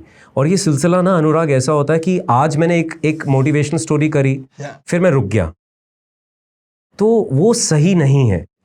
मेरा पर्पस जो है, मेरे आखिरी दम तक, मेरी आखिरी सांस तक यही रहना चाहिए कि मैं आपके जैसे और बच्चों को लाऊं, उस खुशी को एक वायरस की तरह स्प्रेड करूं, उस मोटिवेशन को एक वायरस की तरह स्प्रेड करूं, उन बच्चों को ये मैसेज पहुंचाता रहूं जो शायद नॉर्मल या स्पेशली एबल्ड हों, पर कहीं ना कहीं जूझ रहे हैं अपने चैलेंजेस के साथ, अपने स्ट्रगल्स के साथ। और वो कहते हैं ना कि मोटिवेशन ना रोज़ाना चाहिए होती है, ये सिर्फ एक दिन की बात नहीं होती है। तो मेरा पर्पस हमेशा ये बना रहेगा कि कमांडर विक्टर माइक के चैनल पर आपके जैसे और भी इंस्पिरेशनल स्टोरीज आती रहे। And thanks for giving me that purpose today. तो मैं एक चीज़ और कहना चाहूँगा कि आपने बोला कि आप उनके लिए क्या करना चाहोगे जो अभी स्पेशली बोले हम कुछ कर नहीं पा रहे। तो आपका कहना बिल्कुल सही था कि आप अभी भी देखोगे कि जितने भी जो स्कूल वगैरह है, जैसे कि मेरे को एडमिशन नहीं मिला, बहुत चैलेंजेस आए एडमिशन में, तो हम इसमें क्या कर सकते हैं? हम ये कर सकते हैं कि हर एक पर्टिकुलर स्कूल में एक सब्जेक्ट या कोई टीचर्स अवेलेबल होना चाहिए जो उसकी हेल्प करे, हम जो उसकी जो लाइफ की जर्नी है उसको आगे बढ़ाने में उसकी हेल्प कर सके। तो इस चीज़ का चेंज होना बहुत जरूरी। मैं आपसे ना एक पर्सनल चीज़ शेयर करना चाहूँगा अनुराग। मेरे साथ मेरे घर में हम फौजी रहे हैं, तो हमारे साथ हमें हेल्प मिलता रहता था। सो हमारी एक दीदी थी, उनका नाम है पुनिया दीदी, और उनका बेटा है हैप्पी, उसका नाम ही हैप्पी है। तो वो सुन भी नहीं सकता था और बोल भी नहीं सकता था। तो मेरा छोटा सा संघर्ष उसके साथ जुड़ा था। उसके संघर्ष के साथ जब मैंने उसकी स्कूल की सर्च स्टार्ट करी थी, सो मैं देख रहा था वो केवी में पढ़ रहा था, बट वो और नालायक होता जा रहा था और उस पर कोई ध्यान नहीं देता था। कोई टीचर ऐसा इतना सक्षम नहीं होता था कि उसको ज़्यादा तरीके से हेल्प कर सके। सो हमारे दिल्ली में भी एक स्कूल है जो, अगर मुझे उसका नाम याद रहे, बलवंत राय मेहता स्कूल, ओके, और ये साउथ दिल्ली में ही है। और उसके चेयरमैन उस समय थे एक नेवी से रिटायर्ड एडमिरल, वो काफ़ी साल पहले गुजर गए थे। और ये मैं कुछ बात कर रहा हूँ करीबन 8-9 साल पहले की बात। तो मैंने उस बच्चे का एडमिशन उस स्कूल में कराया था। वो स्पेशली एबल्ड और नॉर्मल बच्चों को साथ लेके आगे बढ़ता है। और जो उन एडमिरल साहब का नाम था तहलयानी सर, एडमिरल तहलयानी। तो उन्होंने मुझे एक अपने रूम में अकेले में एक बात कही थी कि बेटा तुम बहुत अच्छा काम कर रहे हो और ये काम को आगे करते रहना। क्योंकि मैंने बहुत हाथ पैर जोड़े थे उस बच्चे के एडमिशन के लिए, एंड मेरी साइड से जो हो सकता था मैंने करा। एंड आप बिलीव नहीं करेंगे, उसके बाद मैंने उस बच्चे का निज़ामुद्दीन के पॉलीटेक्निक में एडमिशन भी करवाया था। ताकि वो बच्चा अपने पैरों पर खड़ा हो सके। अगर हम सब कहीं ना कहीं अपनी लाइफ की जर्नी में ये छोटी छोटी चीज़ें करते रहें तो ये जो हैप्पी है ना, चाहे उस बच्चे का नाम हैप्पी था या ये जो हैप्पी क्वेश्चन है, ये हैप्पीनेस है, ये हमारे समाज में और स्प्रेड होगी। एम आई राइट अनुराग? क्या मैं सही बोल रहा हूँ? अनुराग, अब हम एक दिस और डैट का हमने एक नया मंच चालू करा है हमारे कमांडर विक्टर माइक के शो में। इसमें से आपको एक चीज़ चूज करनी है, दिस और दैट। आपको लगेगा अरे सवाल तो बहुत आसान है, बट उसके पीछे का कुछ एक मैसेज भी हो सकता है।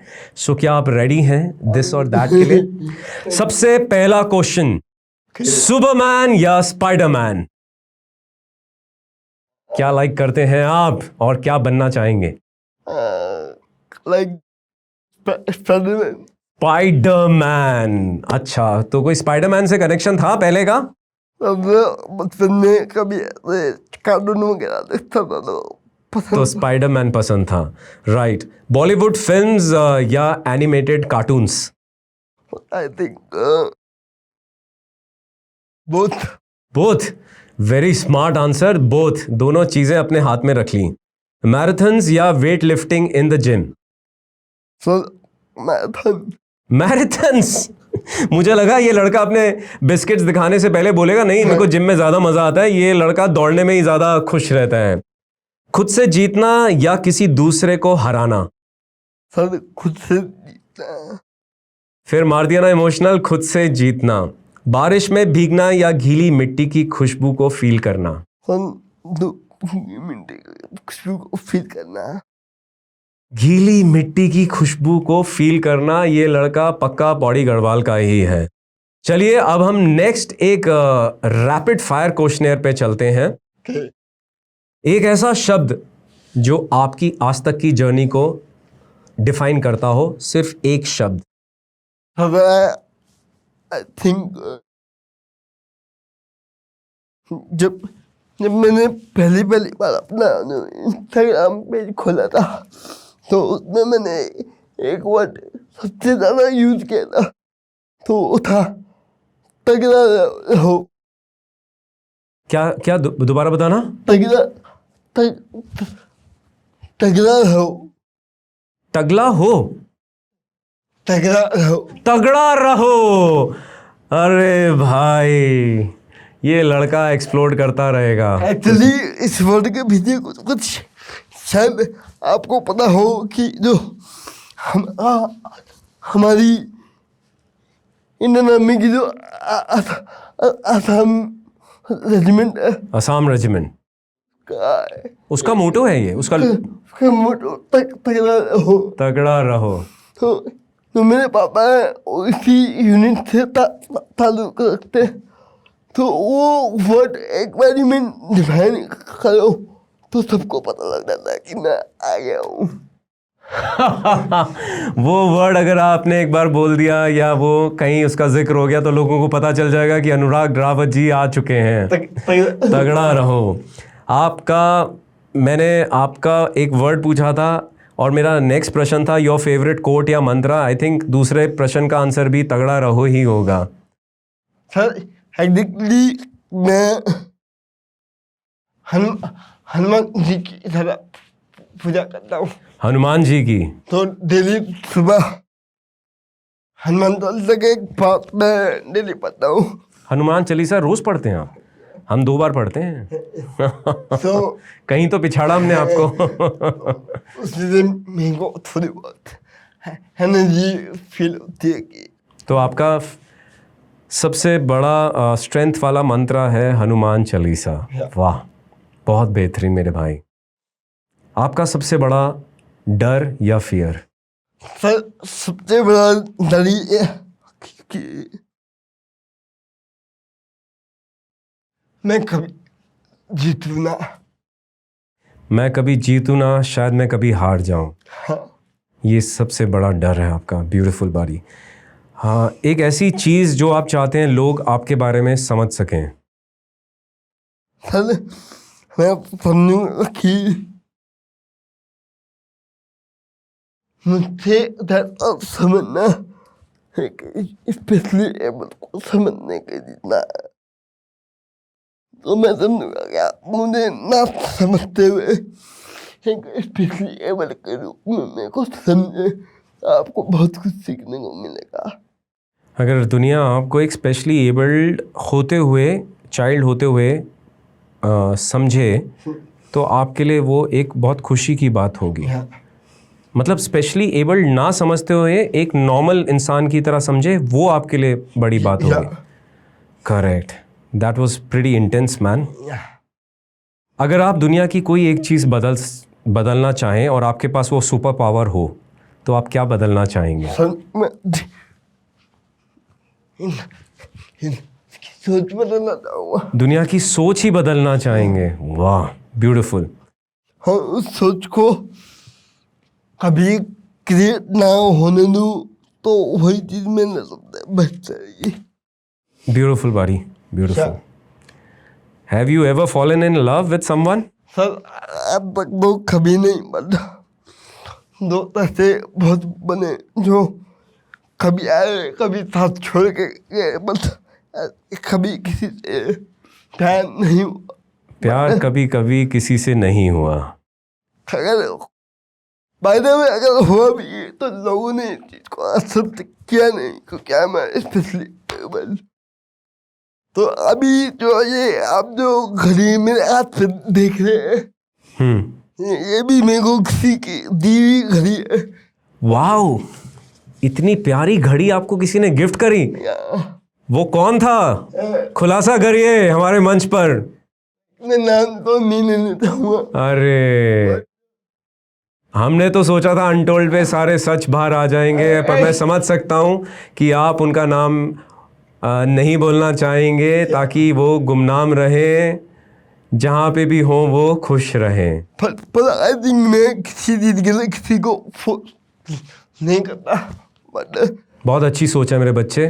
किसी भी चीज़ के लिए कभी किसी को फोर्स करना भी नहीं चाहिए। बट आज आपने मेरे को बहुत फोर्स कर दिया, बार बार मेरे को रुलाया है। चलिए, अब हमारा रैपिड फायर राउंड खत्म हो गया और आज आप कॉफी विद करण के शो में बहुत बड़ा हैम्पर आपको मिलेगा। चलिए, एक क्वेश्चन है मेरे दिमाग में जो मेरे दिल के बहुत करीब रहता है, शायद आपके भी दिल के करीब हो जाए। हमारी यूथ को क्या मैसेज देना चाहेंगे?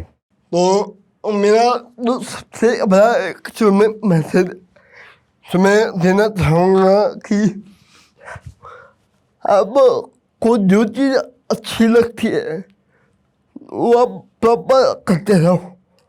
जो आपकी जो हैप्पीनेस है, जो आपका कर्म है, आप उसी चीज़ को करो तो आपको डेफिनेटली वो चीज़ मिलेगी जो आपको चाहिए। चाहे वो कुछ भी हो सकता है, चाहे किसी को डॉक्टर बनना है, किसी को फौज ज्वाइन करनी, किसी को कुछ बनना है। तो जब तक आप उस चीज़ के लिए कॉन्फिडेंट नहीं होंगे तब तक आप कोई चीज़ खरीद नहीं पाएंगे। और सबसे ज़रूरी बात है ये है कि आपको सबको साथ लेके चलना है, क्योंकि आप अगर एक ही चीज़ को लेके चलोगे तो आप कभी भी आगे नहीं बढ़ पाओगे। तो सबसे ज़रूरी बात यही है कि आप सबको साथ लेके चलो और अपने माइंड सेट को इसी तरीके से स्ट्रॉन्ग रखो कि आप कोई भी प्रॉब्लम को आसानी से फेस कर पाओ। तो मेरा सबको यही मैसेज जाएगा कि आप जो भी करो दिल खोल के करो, जो आपको अच्छा लगता है उसी में आपका पूरा एफर्ट लगना चाहिए। मतलब आपको कोई रिग्रेट ना हो कि वो चीज़ वहाँ पे पड़ी थी और मैंने वो मेहनत करके नहीं ली। मेहनत करो और उस चीज़ को लेके दिखाओ। वो चीज़ वहाँ पड़ी है, मेहनत करो उसको लेके दिखाओ। तो that is the spirit of human ability जो आपके अंदर होनी थी। तो मैं मैसेज यही रहेगा आपके लिए। So beautiful message. मेरा हमेशा एक यूथ के साथ कनेक्ट रहा है और आपके साथ तो कनेक्ट बन गया है। You are also the youth of the nation. और हमारे यूथ का अगर ये जो स्ट्रेंथ है, जो हम अनुराग रावत की स्ट्रेंथ को हम फील कर रहे हैं, महसूस कर रहे हैं, अगर यही हमारी स्ट्रेंथ है ना, यही हमारा यूथ है, तो हमारे देश का भविष्य बहुत स्ट्रॉन्ग है। अनुराग ने इतने ब्यूटीफुली आप लोगों तक ये मैसेज पहुंचाया कि पहले तो खुलकर किसी भी चीज़ को, जो भी चीज़ तुम पाना चाहते हो, उसके लिए खुलकर उस चीज़ को चाहो, उस चीज़ की तरफ आगे बढ़ो, उसके लिए परिश्रम करो, उसे पाने की चाहत अपने दिल में बनाओ, एंड फिर बिंदास उस चीज़ के लिए लड़ो, उस चीज़ को पाने की पूरी कोशिश करो। एंड अपने इस प्रोग्रेसिव पाथ में अकेले मत चलो, सबको साथ लेके चलो। What a beautiful message. अगर आपकी सोच यही रहेगी, वो चीज़, वो जो भी चीज़ हो, आपका कोई गोल हो, आपके दिल के करीब हो, वो आपको ज़रूर मिलेगा। व्हाट अ ब्यूटीफुल मैसेज अनुराग। मेरे ख्याल से मेरी आज तक की ज़िंदगी का ये सबसे बेहतरीन मैसेज होगा यूथ को जो मैंने सुना होगा। और अगर कल को मैं किसी भी मोटिवेशनल प्लेटफॉर्म पे जाके कुछ बोलता हूँ, यूथ के साथ कनेक्ट करता हूँ, तो मैं आपकी आवाज़ उस यूथ तक ज़रूर पहुँचाऊँगा, और ये मेरा आपसे वादा है। आपका ये मैसेज यूथ तक जाएगा, राइट?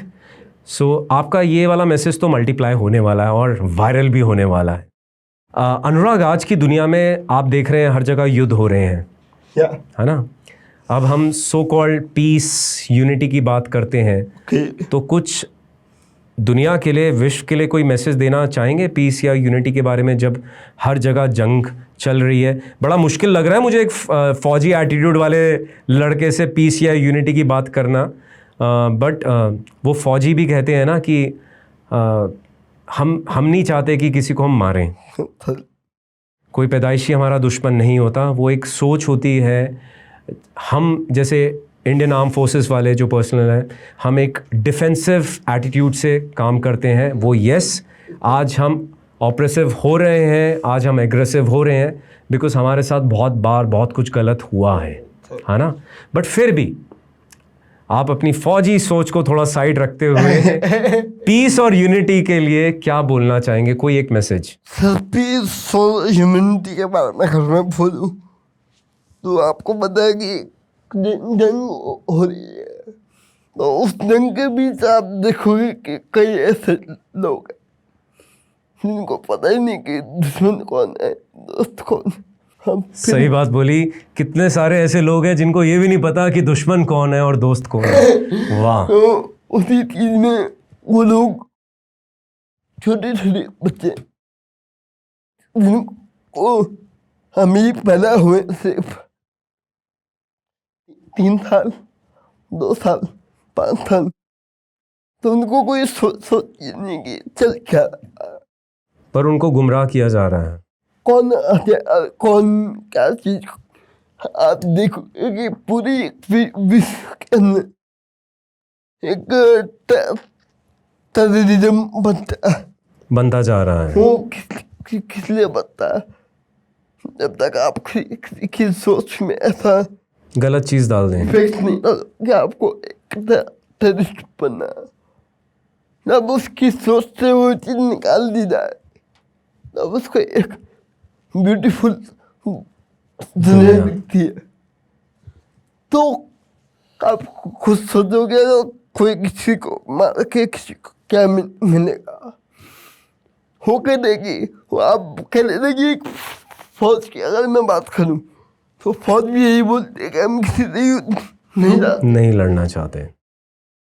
हाँ, अगर आप पे कोई अटैक करता है तब हम जवाब देते हैं, तो तब आप उसको अटैक के बदले अटैक का जवाब देते हो जी। अगर बात करूँ मैं हिस्ट्री की, तो हिस्ट्री में हमारे साथ बहुत सी ऐसी चीज़ें हुई कि हमने एक गाल पे चाटा खाया तो दूसरे गाल पे भी चाटा खाया। बिल्कुल। तो वो कहीं ना कहीं हमारी गलती थी कि हमने उस चीज़ को देखा नहीं, नजरअंदाज कर दिया। बट अगर आज के टाइम में अगर मैं देखूं लोगों की सोच की तो ये सोचते हैं कि अगर कोई हम पे अटैक करेगा हमको उसको हम तो जवाब देंगे, मुंह तोड़ जवाब देंगे। बदले में अगर उस शांति की बात करेगा तो हम शांति तब की भी बात हम शांति के दोस्ती का हाथ बढ़ाएंगे। तो कहने का मतलब ये कि जब तक आपकी जो थिंकिंग है, आपकी सोच है, कोई बदलाव नहीं आएगा। आपने सही बात बताई अनुराग कि वो जो 2 साल का या 3 साल का बच्चा है, हाँ अगर आप उसके माइंड को उसी समय करप्ट कर देंगे, उसके अंदर एक गलत सोच डाल देंगे, उसके हाथ में हथियार रख देंगे, तो वो बच्चे की ज़िंदगी जो एक बेहतरीन ब्यूटीफुल दुनिया की ज़िंदगी बन सकती थी, वो तो उससे छीन ली जाएगी। अगर हम उस सोच को कि हम उस बच्चे को वो गन्स ना दे के, वो गलत सोच ना दे के, सर, उसके हाथ में किताबें रखें, उसके हाथ में एक अच्छी सच्चाई की बातें करें, दुनिया की ब्यूटी के बारे में बात करें, तो वो बच्चा शायर भी बन सकता है, वो बच्चा एक स्कॉलर भी बन सकता है, वो बच्चा एक साइंटिस्ट भी बन सकता है, वो बच्चा एस्ट्रोनॉट भी बन सकता है। उस बच्चे के अंदर कितनी बड़ी क्षमता है। बट हम में से कितने ऐसे लोग हैं जो अपने गलत मंसूबों के लिए उन छोटे छोटे बच्चों के हाथ में कभी पत्थर रख देते हैं तो कभी हथियार। वेल सेड अनुराग, वंस अगेन फिर मुझे हरा दिया आपने अपनी बातों के हथियारों से। अनुराग, आपका अल्टीमेट ड्रीम क्या है? आपने एवरेस्ट के बारे में बात करी थी, आपने एक सोच के बारे में बात करी थी, जो लेगेसी आप अपने बात छोड़ के जाना चाहते हैं। बट अगर मैं एक फ़िज़िकल फॉर्म में बात करूं कि आपका अल्टीमेट ड्रीम क्या है और आप धीरे धीरे उसकी तरफ कैसे काम कर रहे हैं, तो वो सीधा अपने दर्शकों को बताइए। तो जो मेरा सबसे बड़ा जो अल्टीमेट ड्रीम है कि मैं खुद के लिए काम करता रहूँ, भले ही मेरे पास इक्विपमेंट हो ना हो, खुद के लिए काम करता रहूं, हाँ, हालांकि तुम्हारे पास इक्विपमेंट हो या ना हो। जैसे कि अभी आप देखेंगे कि मेरे पास एक टूटा हुआ फोन है, मैं उसी के थ्रू अपनी वीडियो बनाता हूँ, तो उसको भी मैं खुद से क्लियर करके उसको जैसे उसको ठीक करके आपके सामने उसको अपलोड करके दिखाता हूँ। तो उस तरीके के जो चैलेंज मैं फेस करते हुए आप सबके सामने अपनी जर्नी को शेयर करता हूँ, तो वो हार्ड वर्किंग सिर्फ और सिर्फ मुझे पता कि जब मैं किसी और से फ़ोन मांगता हूँ कि आप प्लीज़ अपना फ़ोन दे दोगे, मेरे को अपनी रील बनानी है, वीडियो रिकॉर्डिंग करनी है, तो कहीं ना कहीं वो 2-3 मिनट के लिए फ़ोन दे देगा, पर हर दिन के लिए वो अपना फ़ोन नहीं दे नहीं सकता। दे पाएगा।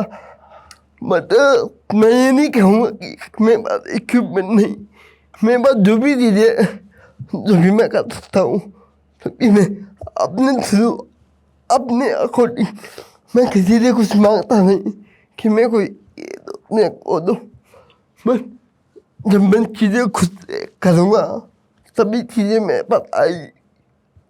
आप खुद देखो कि अगर मैं इतना भी नहीं कर सकता तो मैं विक्टर माइक के सामने आपके साथ बोल भी नहीं पाता, अपनी मेरे कंधे पर गोली चला दी अनुराग ने। जर्नी को मैं शेयर भी नहीं कर पाता।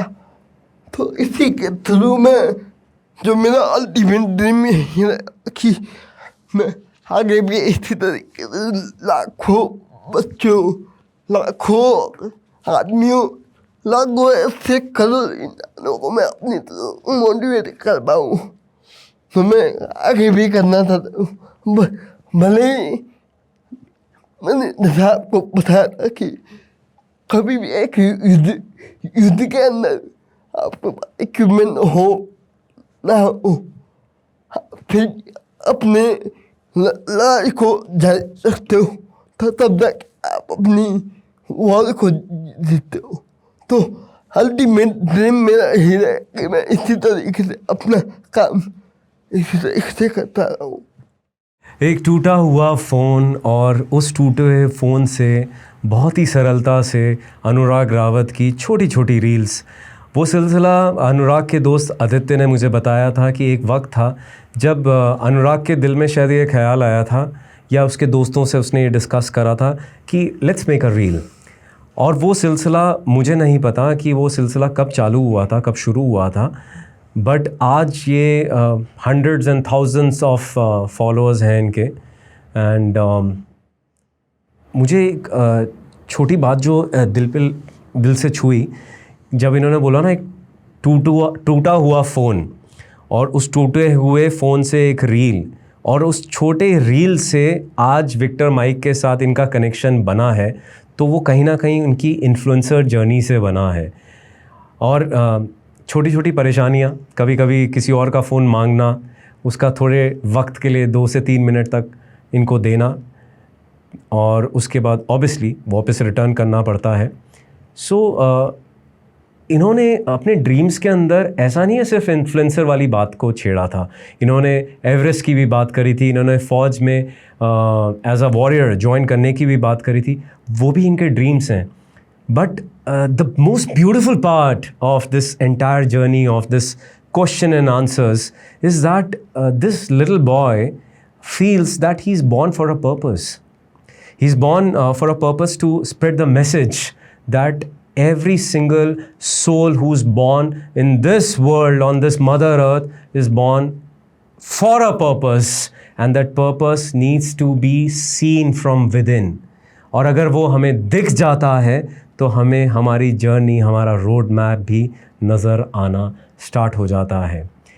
इनका जो अल्टीमेट ड्रीम है वो एक आई गेस बहुत बड़ा इन्फ्लुएंसर बनने का ड्रीम है, जिससे ये सिर्फ हज़ारों नहीं, लाखों नहीं, करोड़ों लोगों तक ये अपने मैसेज को पहुंचा सकें और उन सभी को मोटिवेट कर सकें। एंड आई एम श्योर इनका मैसेज बहुत लोगों तक अब पहुंचने वाला है। हमारी पूरी कोशिश रहेगी कि हम अपने इस स्टेज से, अपने इस प्लेटफॉर्म से अनुराग का मैसेज आप जैसे बहुत सारे लोगों तक पहुंचा सकें एंड आप सभी को इंस्पायर भी कर सकें। मेरा आखिरी क्वेश्चन अनुराग आपके लिए ये रहेगा, मान लीजिए आज आप 24 के हैं और पीछे जाके आपको मौका मिलता है अपने वो छोटे से नन्हे मुन्ने अनुराग रावत से मिलने का, तो उससे आप क्या बातचीत करना चाहेंगे, उसे क्या बोलना चाहेंगे? आज आप इन्फ्लुएंसर हैं, ये बात भूलिएगा मत। वो वाला अनुराग इन्फ्लुएंसर नहीं था, तो उसे क्या मैसेज देना चाहेंगे? मैं खुद के जो बचपन के अनुराग से मैं एक ही चीज़ बोल कि तूने जो भी चीज़ सोची थी, शायद अगर तू वो ना सोचता तो आज मैं कभी कुछ बन ही नहीं पाता। मतलब आपका छोटा वर्जन ऑफ अनुराग बहुत स्ट्रॉन्ग था, उसमें बहुत जान थी, और अगर उसने उस चीज़ों के बारे में सोचा ही नहीं होता तो शायद वो आज का अनुराग बन ही नहीं पाता। मतलब आप जब अपने बचपन के अनुराग रावत से मिलेंगे तो उसको एक बार सैल्यूट ज़रूर करेंगे, उसे बोलेंगे मुझे तेरे पे फ़क्र है लड़के। क्या मैं सही बोल रहा हूँ? और कोई प्यारी सी बात उससे कहना चाहोगे? कि तेरे चेहरे की जो स्माइल, तेरे चेहरे की जो स्माइल है वो आज भी उतनी बरकरार है जितनी तूने बचपन से देखता है। कि वही चमक, वही रौनक तू आज भी बरकरार रख जितना तू पहले देखता। तेरे चेहरे की वो मुस्कुराहट, तेरे चेहरे का वो क्या बोला आपने? रौनक। तेरे चेहरे की वो मुस्कुराहट, तेरे चेहरे की वो रौनक आज भी बरकरार है।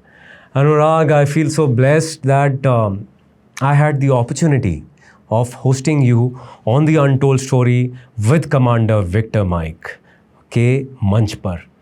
मैं उस परवरदिगार का दिल से शुक्रिया अदा करना चाहूँगा कि उसने मुझे ये एक माध्यम दिया, एक सोच दी कि मैं ऐसे इतनी इंस्पिरेशनल स्टोरीज़ को हमारी हमारे दर्शकों तक पहुंचाने का एक जज्बा को कहते हैं ना, एक चुल मेरे भी दिल में कहीं ना कहीं आई।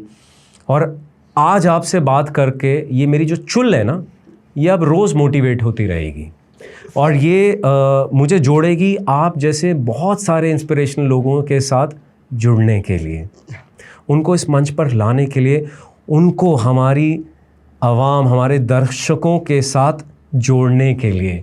सो once again I am really thankful. This is your commander Victor Mike signing off with none other than अनुराग रावत। अनुराग रावत के इन्फ्लुएंसर पोर्टफोलियो में अब आप सबको जुड़ना है, उनके अल्टीमेट ड्रीम को आपको सच करना है।